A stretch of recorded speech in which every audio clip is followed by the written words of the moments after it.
Hello, good morning साथियों। कैसे हो आप? आशा करता हूँ कि आप सभी अच्छे होंगे।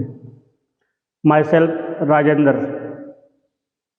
हम आपके लिए लेकर आए हैं एक इंटरेस्टिंग टॉपिक जो कि बीएससी नर्सिंग थर्ड ईयर के लिए बहुत ही ज़रूरी है। ये टॉपिक है पीडियाट्रिक का, क्योंकि जब भी सेशनल एग्ज़ाम होता है तो ये क्वेश्चन हर दूसरे एग्ज़ाम में पूछा जाता है और इसी क्वेश्चन से कंपटीशन एग्ज़ाम में भी बहुत बार क्वेश्चन आया हुआ है। और ये क्वेश्चन, ये टॉपिक क्या है आज का हमारा जो हम पढ़ने वाले हैं, टॉपिक का नाम है oesophageal atresia with tracheo oesophageal fistula. एक बार और देख लो, oesophageal atresia with tracheo oesophageal fistula. इसको पढ़ने से पहले हम दो चीज़ों के बारे में जान लेते हैं। यहाँ पर एक तो एसोफेगस और दूसरा ट्रैकिया।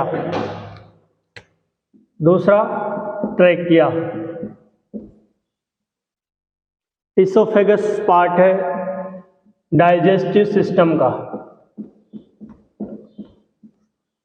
और ट्रैकिया पार्ट है रेस्पिरेटरी सिस्टम का। तो इससे ये समझ में आता है कि प्रॉब्लम कहाँ है। प्रॉब्लम है डाइजेस्टिव और रेस्पिरेटरी सिस्टम में। हम बात करते हैं हमारे टॉपिक के बारे में, इसोफेजियल अट्रेसिया। सबसे पहले हम बात करते हैं इसोफेजियल अट्रेसिया। इसोफेगस का प्रॉपर रूप से ना बन पाना ये क्या कहलाता है? Oesophageal atresia. Failure of oesophagus to continue through pass out of stomach. हम देखते हैं, जैसे हम स्ट्रक्चर देखते हैं इसोफेगस की, तो इसोफेगस माउथ से स्टार्ट होता है और स्टमक में या स्टमक तक कंटिन्यू बना हुआ होता है। लेकिन इस डिजीज में क्या हो रहा है कि इसोफेगस कंटिन्यूसली नहीं बन रहा है। अट्रेसिया का मतलब होता है फेलियर हो जाना, कंटिन्यूस ना बन पाना ही क्या कहलाता है? इसोफेजियल अट्रेसिया कहलाता है। जैसे कि ये इसोफेगस इस टाइप में बना हुआ है, यानी कि प्रॉपर रूप से जो कंटिन्यूस जो ट्यूब होती है वो कहाँ पर होती है? स्टमक तक होती है, लेकिन स्टमक तक ना होकर ही क्या हो रहा है? फेल हो रहा है, यानी कि प्रॉपर रूप से नहीं बन पा रहा है। और इस प्रॉपर रूप से नहीं बन पाने को बोलते हैं हम इसोफेजियल अट्रेसिया बोलते हैं। ऐसे ही ट्रैकियो इसोफेजियल फिस्टुला। ट्रैकिया क्या है? रेस्पिरेटरी ट्रैक का एक पार्ट है और इसोफेगस क्या है? डाइजेस्टिव सिस्टम का एक पार्ट है। और फिस्टुला किसे बोलते हैं हम? फिस्टुला किसे बोलेंगे हम? Abnormal connection between two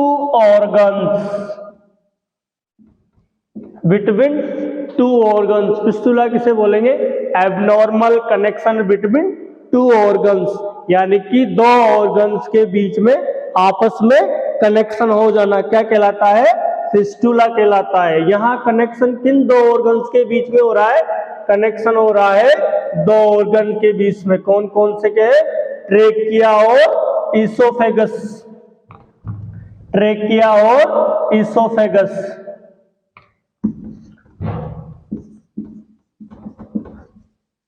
trachea और इसोफेगस के बीच में क्या हो रहा है?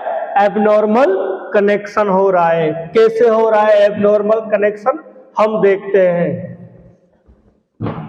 ये क्या है? आपका ट्रेकिया है और ये क्या निकल रहा है? यहाँ पर इसोफेगस निकल रहा है जो लास्ट में जाकर स्टमक से मिलता है। लेकिन हम क्या पढ़ रहे हैं?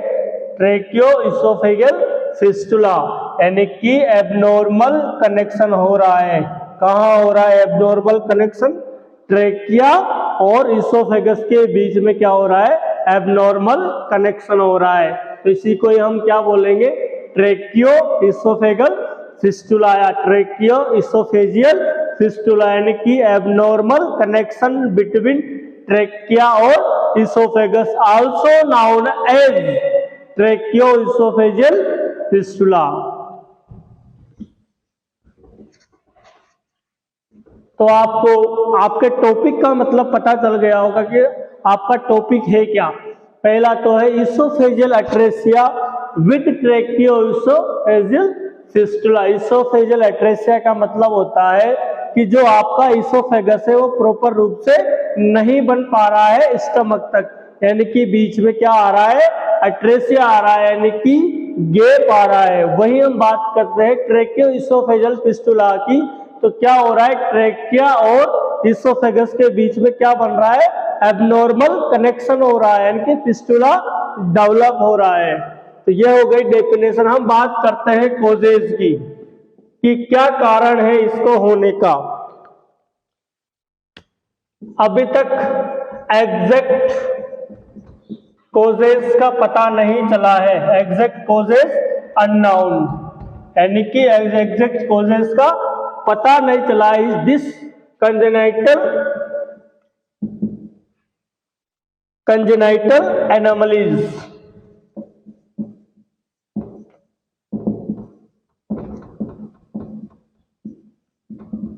यानी कि इस कंजेनाइटल एनोमलीज का अभी तक पता नहीं चला है कि इसका एग्जैक्ट कॉजेज क्या है। लेकिन ऐसा माना जाता है कि कुछ टेरेटोजेनिक सबस्टेंस होते हैं, कुछ टेरेटोजेनिक सबस्टेंस होते हैं जिनकी वजह से ये डिजीज डेवलप होती है। कौन कौन से टेरेटोजेनिक सबस्टेंस हैं जिससे ये कंजेनाइटल एनोमलीज डेवलप होती है। पहला है रेडिएशन एक्सपोजर। जब भी मदर हेल्थ केयर सेटिंग में सोनोग्राफी के लिए गई हो या फिर जब भी डिलीवरी के टाइम गई हो तो वहां पर क्या हो गया हो, हेल्थ केयर सेंटर के अंदर वो रेडिएशन से एक्सपोजर हो गई हो। तो रेडिएशन क्या करता है, कंजेनाइटल एनोमलीज डेवलप करता है। दूसरा होता है torch infection. Torch infection, torch infection, torch मतलब टी यानी टॉक्सोप्लाज्मोसिस,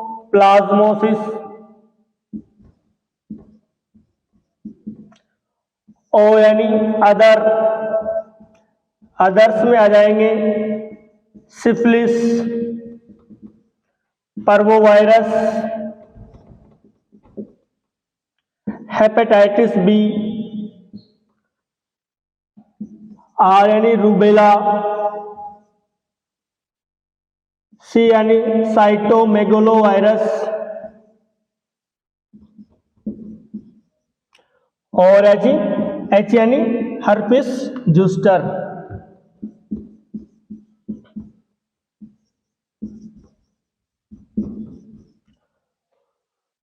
तो टॉर्च इन्फेक्शन के कारण ये डिजीज डेवलप हो सकती है।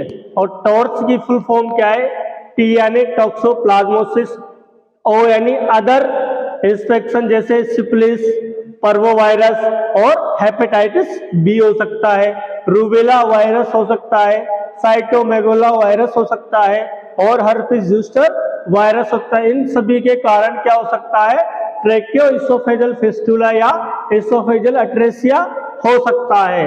हम तीसरे की बात करें तो मदर्स ड्रग्स एब्यूज हो।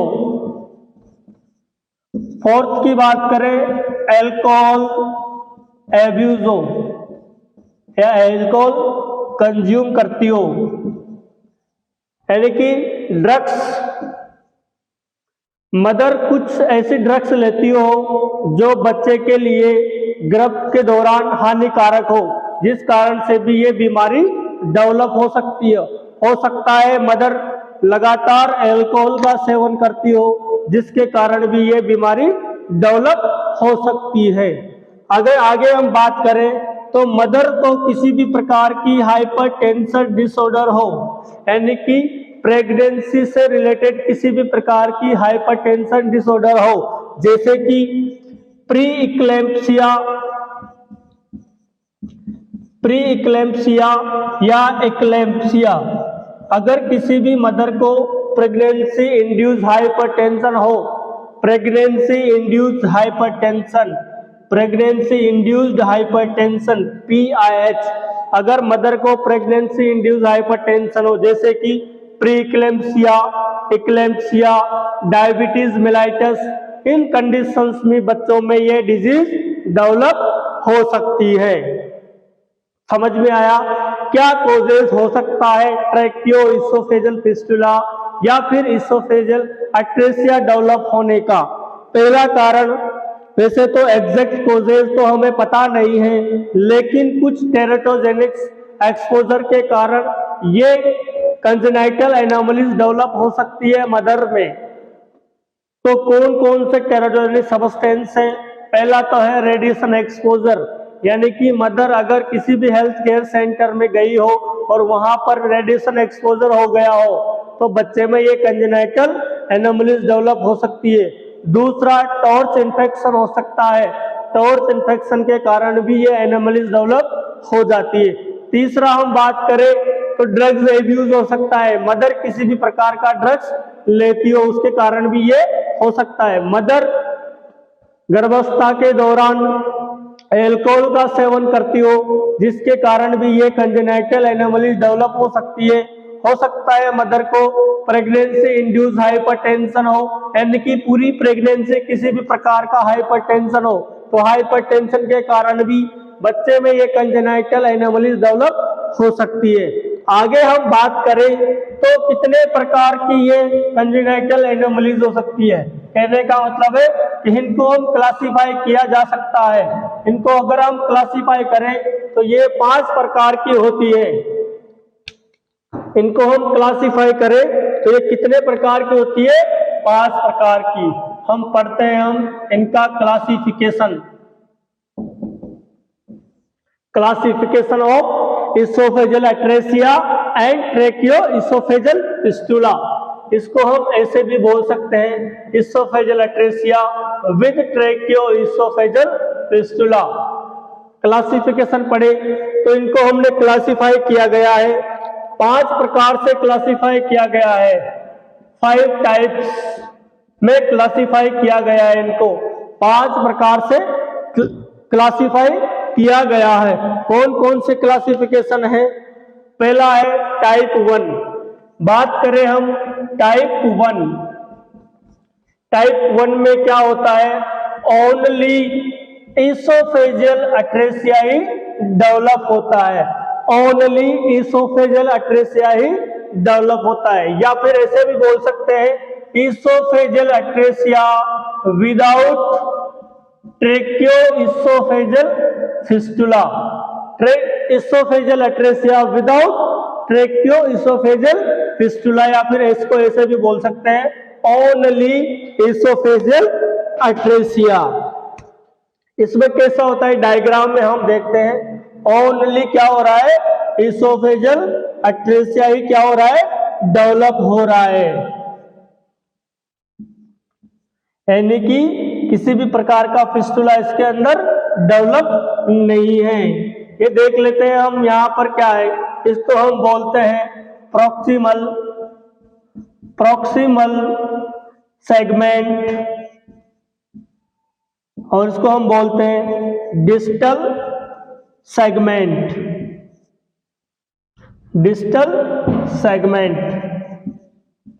या इसको हम बोलेंगे अपर, इसको हम बोलेंगे लोअर। ओनली इसोफेजियल अट्रेसिया ही डेवलप हो रहा है, ओनली इसोफेजियल अट्रेसिया ही डेवलप हो रहा है, यानी कि प्रोक्सिमल और डिस्टल पार्ट क्या है? ब्लाइंड हमको दिखाई दे रहे हैं। तो इसमें पहले पॉइंट हम बात लिखेंगे कि upper and lower segment are blind, are blind. दूसरी बात करेंगे, no tracheal oesophageal fistula developed, किसी भी प्रकार का ट्रेकियो इसोफेजल फिस्टुला डेवलप नहीं है। तीसरा पॉइंट इसके हम लिखे कि ये पाया जाता है 8% केसेस में ये पाया जाता है। These are found only 8% cases. तो टाइप 1 ओनली इसोफेजल एट्रेसिया, यानी कि इसमें क्या हो रहा है, ओनली इसोफेजल एट्रेसिया ही हो रहा है। इसोफेजल एट्रेसिया का मतलब क्या हो रहा है कि जो इसोफेगस है वो प्रॉपर रूप से नहीं बन रही है, यानी कि बीच में क्या आ रहा है, पाउच आ रहा है, या ब्लाइंड हो रही है, यानी कि प्रॉपर रूप से continuous passes through the line नहीं हो पा रही है, यानी कि प्रॉपर नहीं बन रहा है। इसका मतलब बीच में क्या आ रहा है, ब्लाइंड आ रहा है, यानी कि ऊपर भी बंद है और नीचे भी क्या है, ये बंद है, यानी कि स्टमक से प्रॉपर रूप से इसोफेगस नहीं जुड़ा हुआ है। तो इसको हम बोलेंगे टाइप 1 ओनली इसोफेजल एट्रेसिया। दूसरे हम बात करें टाइप 2 की।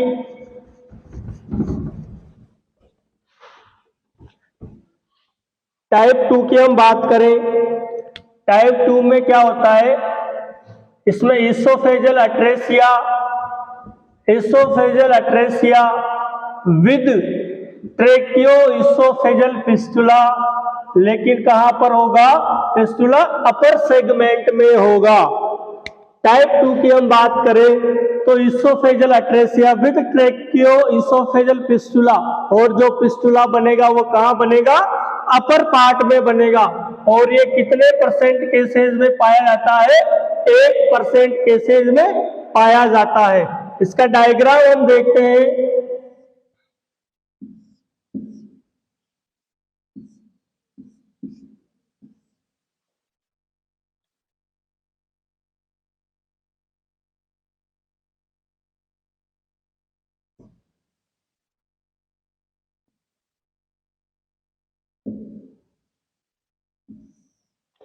इसका डायग्राम हम देखते हैं तो डायग्राम हमें कैसे दिखाई देगा,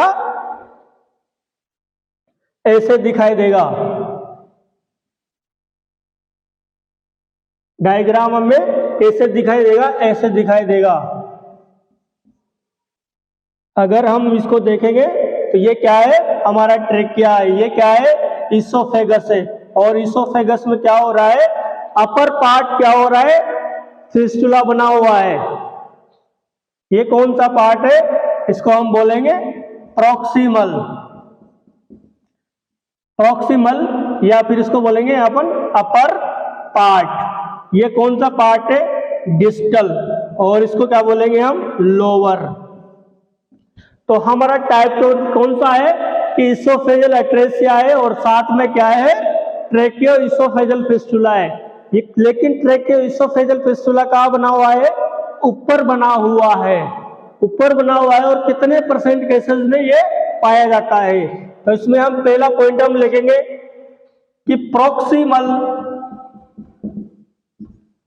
पार्ट या फिर अपर पार्ट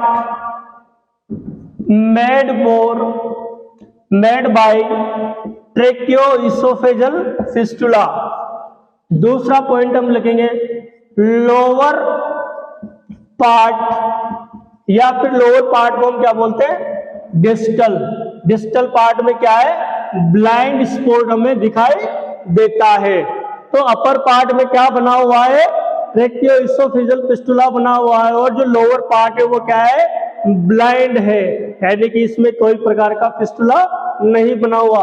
तीसरी बात हम लिखेंगे कि ये कितने परसेंट केसेस में पाया जाता है, 1% केसेस में ये पाया जाता है।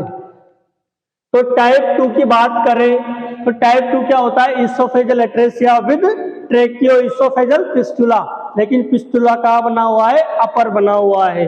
तो चित्र में आपको दिखाया गया है कि फिस्टुला कहाँ बना हुआ है, अपर पार्ट ऑफ द इसोफेगस में बना हुआ है। नेक्स्ट हम बात करते हैं टाइप 3 की।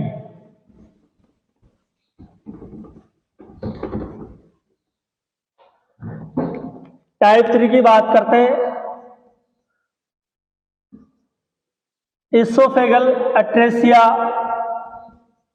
विद ट्रैकियो इसोफेजल फिस्टुला, लेकिन अब कहाँ बनेगा फिस्टुला? लोअर। और ये पाया जाता है 70 से 80% केसेस में। और सबसे मोस्ट कॉमन ट्रैकियो इसोफेजल फिस्टुला भी यही होता है, टाइप 3। इसके डायग्राम को हम देखें,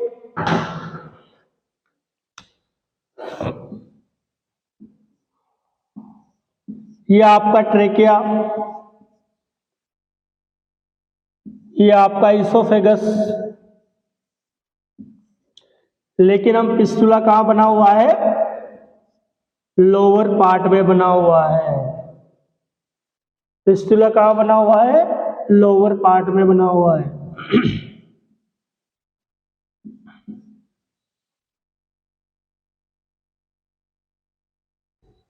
तो टाइप 3 है, इसमें क्या आ रहा है? इसोफेजल अट्रेसिया भी है और साथ में क्या है? ट्रेकियो इसोफेजल फिस्टुला है। तो ये फिस्टुला कहाँ बना हुआ है? लोअर पार्ट में बना हुआ है, और लोअर पार्ट को हम बोलते हैं डिस्टल सेगमेंट। और अपर पार्ट में क्या है? ब्लाइंड है। अपर पार्ट क्या है? ब्लाइंड है, उसको हम बोलते हैं प्रोक्सिमल सेगमेंट। तो यहां पर हम देखेंगे क्या लिखेंगे इसके लिए कि the tracheo oesophageal fistula developed lower part of oesophagus. दूसरा, oesophageal atresia developed upper part of oesophagus.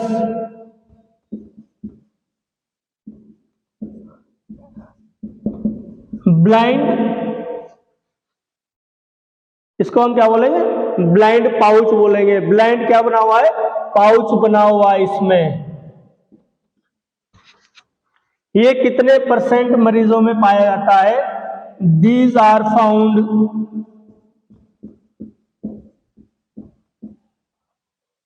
70 to 80% cases. और ये कौन सा है? Most common ट्रैकियो oesophageal fistula. एक क्वेश्चन यहां पर बन गया आपका कंपटीशन के लिए। अगर क्वेश्चन आता है तो एक क्वेश्चन आपका यहां बन गया कि most common oesophageal अट्रेसिया with ट्रैकियो oesophageal fistula कौन से टाइप का होता है? तो टाइप 3 कौन सा होता है? मोस्ट कॉमन होता है। और उसमें भी कौन सा वाला? जो लोअर होता है वो कौन सा होता है? ट्रैकियो oesophageal fistula with oesophageal अट्रेसिया। Next हम बात करें टाइप 4 की।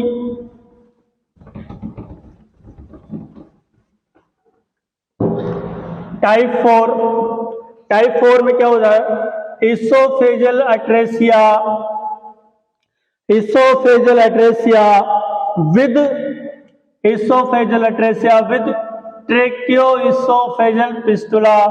लेकिन कहाँ पाया जाएगा? ये बोथ सेगमेंट में पाया जाएगा।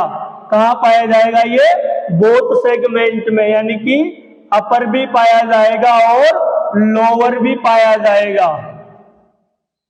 जो फिस्टुला बनेगा वो कहाँ बनेगा? अपर भी बनेगा और लोअर भी बनेगा।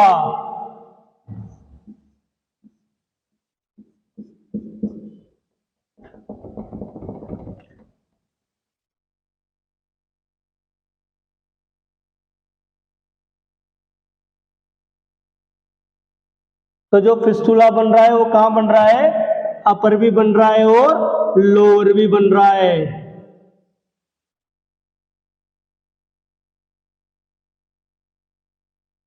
आ रहा है समझ में?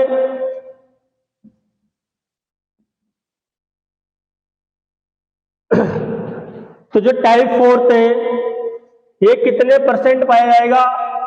1% से भी कम लोगों में ये पाया जाता है, 1% से भी कम लोगों में ये पाया जाता है। तो यहां पर फिस्टुला कहाँ बन रहा है? दोनों जगह बन रहा है, ऊपर भी बन रहा है और नीचे भी बन रहा है। फिस्टुला कहाँ बन रहा है? ऊपर भी बन रहा है और नीचे भी बन रहा है। तो इसको हम क्या बोलेंगे? Tracheoesophageal atresia with oesophageal atresia both segment upper and lower. ये क्या पाया जाता है? बहुत ही रेयर केसेस में ये पाया जाता है, बहुत ही रेयर केसेस में ये पाया जाता है। यहां पर proximal and distal part of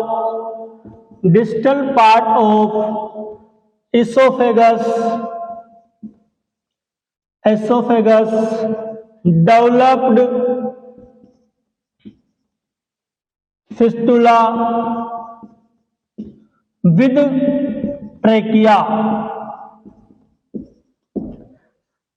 proximal और डिस्टल पार्ट जो इसोफेगस के हैं वो किसके साथ फिस्टुला बना रहा है? ट्रेकिया के साथ बना रहा है। इसका मतलब है कि यहाँ पर जो फिस्टुला बना हुआ है वो अपर वाला पार्ट भी बना रहा है और लोअर वाला पार्ट भी बना रहा है। आगे हम बात करें टाइप 5 की। Type 5 H type tracheoesophageal fistula. H type tracheoesophageal fistula, इसमें जो फिस्टुला बनता है वो क्या बनता है? H टाइप में बनता है। जो फिस्टुला बनता है वो कैसे बनता है? H टाइप में, यानी कि जो आपके ABCD वाला H आता है उसी के आकार में क्या बनता है? यहाँ पर फिस्टुला बन रहा है।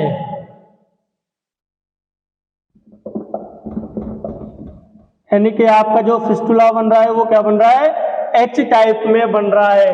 यानी कि जो ABCD में H आता है उसी टाइप का फिस्टुला यहाँ पर बन रहा है। ये आपको भी दिखाई दे रहा होगा कि H टाइप का क्या बन रहा है?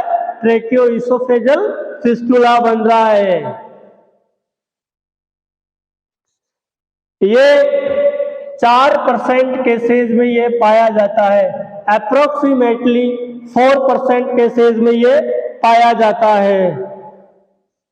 इसमें भी वही लोअर और अपर पार्ट, इसमें भी अपर और लोअर पार्ट दोनों में क्या बन रहा है? ट्रेकिया के साथ फिस्टुला बन जाता है।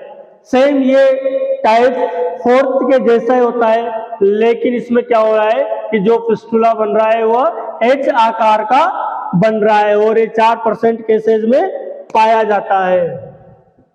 क्लासिफिकेशन के बाद हम बात करें कि इन पेशेंट में कौन कौन से साइन सिम्टम्स देखने को मिलता है, क्या क्लिनिकल फाइंडिंग आपको देखने की मिलेगी। बिना किसी डायग्नोसिस के आप कैसे पता लगा पाओगे कि ये ट्रेकियोइसोफेजल फिस्टुला या इसोफेजल अट्रेसिया ही है? तो इसमें हम देखेंगे क्लिनिकल फीचर्स, कौन कौन से क्लिनिकल फीचर्स आपको देखने को मिलेंगे। पहला क्लिनिकल फीचर एक्सेसिव सलाइवेशन, यानी कि आपको बहुत ही ज्यादा सलाइवा इसमें देखने को मिलेगा कि जब भी बच्चे को आप असेस करोगे, असेस फाइंडिंग करोगे, फिजिकल एग्जामिनेशन करोगे तो उस टाइम पे आपको बहुत सारा सलाइवा बाहर निकलता हुआ दिखेगा। तो आप समझ जाओगे कि इसमें क्या है? ट्रेकियोइसोफेजल फिस्टुला बना हुआ है। दूसरा जो सलाइवा मिलेगा वो कैसा होगा? फ्रोथी सलाइवा होगा। जो सलाइवा आपको देखने को मिलेगा वो कौन सा होगा? फ्रोथी सलाइवा होगा। यानी कि फ्रोथी सलाइवा अगर आपको माउथ में देखने को मिल रहा है, फ्रोथी का मतलब होता है झागदार। अगर आपको झागदार सलाइवा माउथ में देखने को मिल रहा है तो आप कंफर्म कर सकते हो कि क्या है, ट्रेकियोइसोफेजल फिस्टुला ही इस पेशेंट के अंदर है। और तीसरा और सबसे इम्पोर्टेंट जो एग्जाम पॉइंट ऑफ व्यू से, यानी कि आपके competition exam point of view से पूछा जाता है, 3C साइन इसमें देखने को मिलता है। 3C साइन इसमें देखने को मिलता है। क्वेश्चन आता है, in which disease are found 3C sign. तो 3C साइन आपको कौन सी डिजीज में देखने को मिलेगा? ऑप्शन आ जाएंगे पाइलोरिक स्टोनोसिस, ऑप्शन आ जाएंगे हिस्टल्स डिजीज, ऑप्शन आ जाएंगे इसोफेजल एट्रेसिया विद ट्रैकियोइसोफेजल फिस्टुला, या फिर ऑल ऑफ देम। तो आप क्या करोगे, इसमें ऑप्शन लगाओगे tracheoesophageal fistula with oesophageal atresia. 3C sign क्या होता है? 3C मतलब होता है कफिंग, दूसरा चोकिंग, और तीसरा साइनोसिस। 3 साइन कौन से होते हैं? कफिंग, चोकिंग और साइनोसिस। कफिंग क्यों आती है बार बार? क्योंकि आपके क्या बना हुआ है? फिस्टुला बना हुआ है। जैसे ही आप क्या करोगे, कुछ खाओगे पियोगे, तो वो कुछ पार्टिकल्स हो सकता है रेस्पिरेटरी सिस्टम में ट्रेकिया के थ्रू चला जाए, तो यहाँ पर कफिंग होने के चांसेस हैं, चोकिंग होने के चांसेस है। अगर कफिंग और चोकिंग, यहाँ पर चोकिंग हो रही है तो साइनोसिस आपको देखने को मिलेगा। क्योंकि अगर ट्रेकिया में किसी भी प्रकार का अवरोध डेवलप हो जाएगा तो आपके लंग्स प्रॉपर रूप से और कार्बन डाइऑक्साइड और आपके लंग्स प्रॉपर रूप से ऑक्सीजन नहीं ले पाएंगे और कार्बन डाइऑक्साइड को डिलीवर नहीं कर पाएंगे, जिससे आपको क्या देखने को मिलेगा? साइनोसिस देखने को मिल सकता है। चौथा, आपको एब्डोमिनल डिस्टेंस देखने को मिल सकता है। एब्डोमिनल डिस्टेंस देखने को मिल सकता है, यानी कि जैसे ही आप सांस लेते हो तो कुछ एयर आपके फिस्टुला के थ्रू इसोफेगस में आकर एब्डोमेन में जा सकती है। एब्डोमिनल डिस्टेंस कैसे देखने को मिलेगा? कि जैसे ही आप रेस्पिरेशन करोगे तो एयर आएगी और आपके यहाँ पर क्या बना हुआ है? फिस्टुला बना हुआ है। तो फिस्टुला क्या करेगा? फिस्टुला से एयर कहाँ आएगी? इसोफेगस में आ जाएगी और इसोफेगस से कहाँ चले जाएगी? एब्डोमेन के अंदर चले जाएगी। एब्डोमेन के अंदर चले जाएगी तो क्या देखने को मिलेगा? एब्डोमिनल डिस्टेंस देखने को मिल सकता है। पांचवा, एस्पायरेशन निमोनिया। एस्पायरेशन निमोनिया भी देखने को मिल सकता है। एस्पायरेशन निमोनिया भी देखने को मिल सकता है। एस्पायरेशन निमोनिया मतलब होता है कि जैसे ही बच्चा किसी भी प्रकार के फीडिंग करेगा, फीडिंग के दौरान क्या होगा कि जो मिल्क वो लेगा, जो फ्लूइड वो लेगा, आप या मान लो सकता है तो किसी प्रकार की फीडिंग वो लेगा तो क्या होगा? वो मिल्क कहाँ जाएगा? ट्रेकिया के अंदर जा सकता है और ट्रेकिया से कहाँ जा सकता है? लंग्स के अंदर जा सकता है। अगर लंग्स के अंदर चला गया तो क्या होगा? एस्पायरेशन निमोनिया डेवलप हो सकता है। तो ये क्लिनिकल फीचर्स आपको बताएंगे, क्लेरिफाई करेंगे आपको कि पेशेंट को क्या है? इसोफेजियल एट्रेसिया विद ट्रैकियोइसोफेजियल फिस्टुला है। आगे हम बात करें इसके मैंने डायग्नोसिस की, कैसे हम इसको डायग्नोसिस कर सकते हैं। अगर सबसे पहली बात तो आप क्या करोगे? फिजिकल एग्जामिनेशन करोगे। फिजिकल एग्जामिनेशन करोगे। अगर आपने जब फिजिकल एग्जामिनेशन किया, जब आप फिजिकल एग्जामिनेशन कर रहे हो तो आपको क्या चीज देखने को मिल रही है? क्या चीज देखने को मिल रही है? इसके क्लिनिकल फीचर्स देखने को मिल रहे हैं, यानी कि ड्रोलिंग ऑफ सलाइवा हो रहा है, फ्रोथी सलाइवा हो रहा है, एब्डोमिनल डिस्टेंस हो रहा है। 3C साइन आपको देखने को मिल रहा है फिजिकल एग्जामिनेशन के दौरान, तो आप इसको डायग्नोस कर सकते हो कि पेशेंट को ट्रैकियोइसोफेजियल फिस्टुला है। दूसरा, आप प्लेन कैटेटर लेकर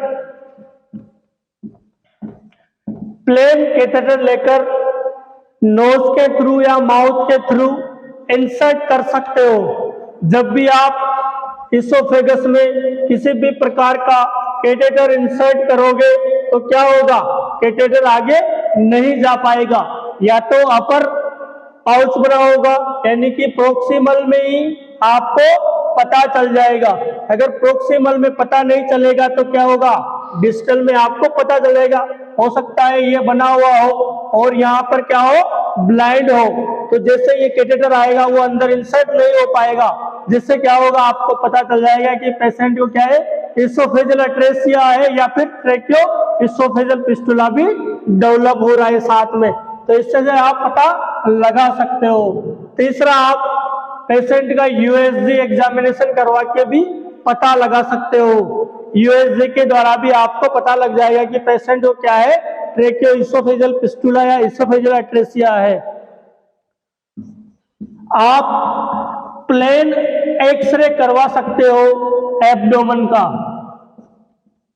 अगर जब भी आप प्लेन एक्सरे करवाओगे एब्डोमेन का, तब भी आपको पता लग जाएगा कि पेशेंट में क्या है, इसोफेजियल अट्रेसिया या ट्रैकियो इसोफेजियल फिस्टुला डेवलप हुआ है।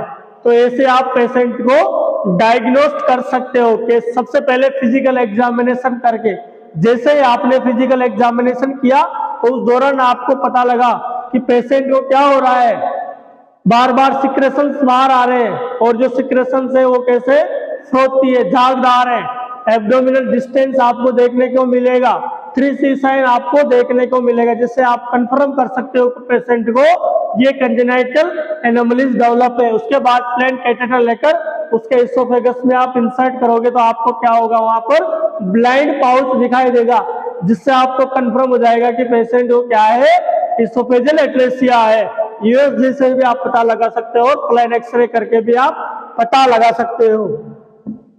नेक्स्ट हम बात करें इसके मैनेजमेंट की कि इसको हम कैसे मैनेज करेंगे। मैनेजमेंट की बात करें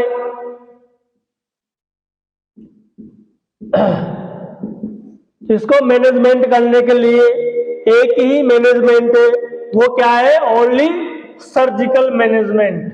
ओनली सर्जिकल मैनेजमेंट। इसको किसी भी प्रकार की ड्रग से हम ठीक नहीं कर सकते, ओनली सर्जरी के द्वारा इसको ठीक किया जा सकता है। तो इसका एक ही मैनेजमेंट है, सर्जिकल मैनेजमेंट। और सर्जिकल मैनेजमेंट भी दो प्रकार से किया जाता है। सर्जिकल मैनेजमेंट भी दो प्रकार से किया जाता है। तो 2 स्टेज में इसकी सर्जरी की जाती है। 2 स्टेज सर्जरी की जाती है जिससे इसको ठीक किया जाएगा।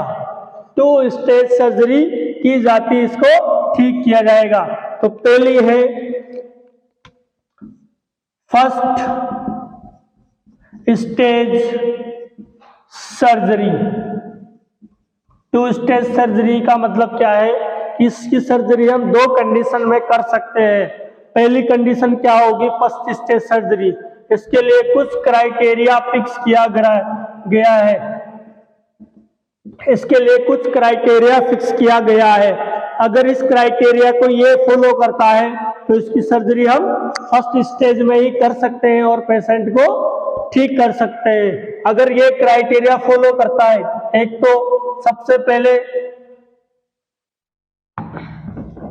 जो इसकी डिस्टेंस है, जो इसोफेजियल अट्रेसिया बना हुआ है, इसकी डिस्टेंस है वो कितनी होनी चाहिए, लेस देन 2.5 सेंटीमीटर होनी चाहिए। डिस्टेंस कितनी होनी चाहिए, इन दोनों के बीच में डिस्टेंस होती है वो कितनी होनी चाहिए, लेस देन 2.5 सेंटीमीटर। हीमोग्लोबिन कितना होना चाहिए, मोर देन 10 ग्राम। और पेशेंट की कंडीशन कैसी होनी चाहिए, पेशेंट की कंडीशन अच्छी होनी चाहिए।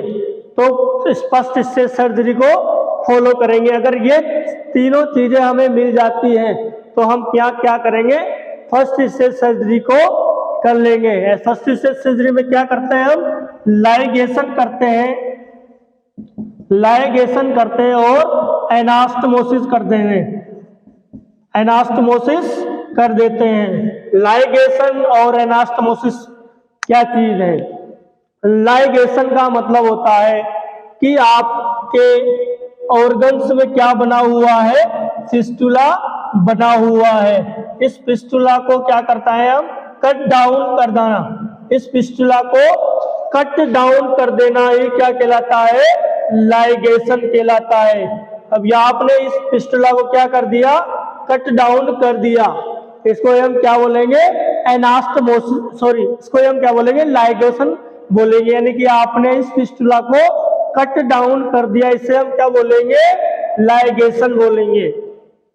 यानी कि किसी भी ऑर्गन्स के बीच में अगर किसी प्रकार का फिस्टुला बना हुआ है और उस फिस्टुला को दोनों तरफ से काट देना है, क्या बोला कहा जाता है, लाइगेशन कहा जाता है। दूसरा पॉइंट हमारे पास आता है एनास्टमोसिस। एनास्टमोसिस का मतलब होता है कि जो ये ट्यूब है यानी कि इसोफेगस के बीच में जो लाइगेशन किया हमने, उसके बीच में जो जगह बची, जो ट्यूब बची, उन ट्यूब को क्या करना है, आपस में जोड़ देना है। क्या कहलाता है, एनास्टमोसिस कहलाता है। ट्यूब को आपस में जोड़ देना ही क्या कहलाता है, एनास्टमोसिस कहलाता है। तो फर्स्ट स्टेज सर्जरी में हम क्या करेंगे, सबसे पहले तो फर्स्ट स्टेज सर्जरी का क्राइटेरिया देखेंगे। क्राइटेरिया देखा कि डिस्टेंस लेस देन 2.5 सेंटीमीटर है, हेमोग्लोबिन मोर देन 10 ग्राम है और बच्चे की कंडीशन कैसी है, अच्छी है, तो फर्स्ट स्टेज सर्जरी हम कर देंगे। और फर्स्ट स्टेज सर्जरी में हम क्या करते हैं, लाइगेशन और एनास्टमोसिस कर देते हैं। लाइगेशन में मतलब जो फिस्टुला बना था उसको काट देंगे और दूसरा एनास्टमोसिस कर देंगे, यानी कि आपस में जोड़ देंगे उस ट्यूब को जहां पर फिस्टुला बना हुआ है। दूसरी हम बात करते हैं second stage surgery. Second stage surgery, second stage surgery, second stage surgery में भी एक क्राइटेरिया देखा जाता है। अगर ये क्राइटेरिया फिल हो रहा है तो फर्स्ट स्टेज में करते थे, लेकिन ये क्राइटेरिया फिल नहीं हो रहा है, क्योंकि अगर ये क्राइटेरिया वहां पर फिल हो जाता तो क्या होता, फर्स्ट स्टेज में ही सर्जरी कर दी जाती। लेकिन यहाँ पर क्या हो रहा है कि जो डिस्टेंस है ट्यूब के बीच में वो मोर देन 2.5 सेंटीमीटर है, हीमोग्लोबिन लेस देन 10 ग्राम है और बच्चे की कंडीशन कैसी है, पुअर है। अगर बच्चे की कंडीशन पुअर है तो हम क्या करेंगे, 2 स्टेज सर्जरी करेंगे।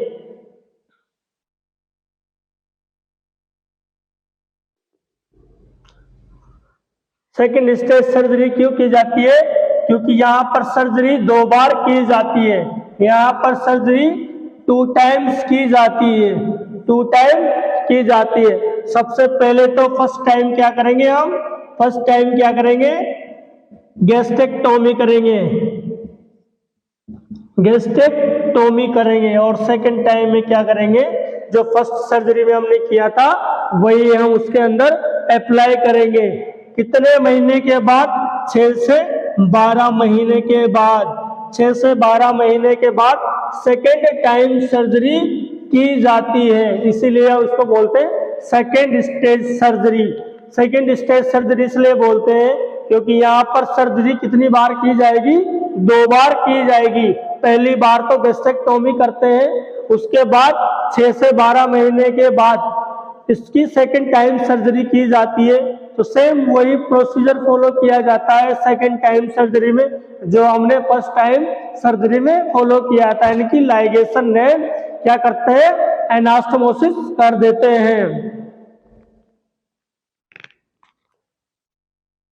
आशा करता हूं कि आपको ये लेक्चर पसंद आया होगा।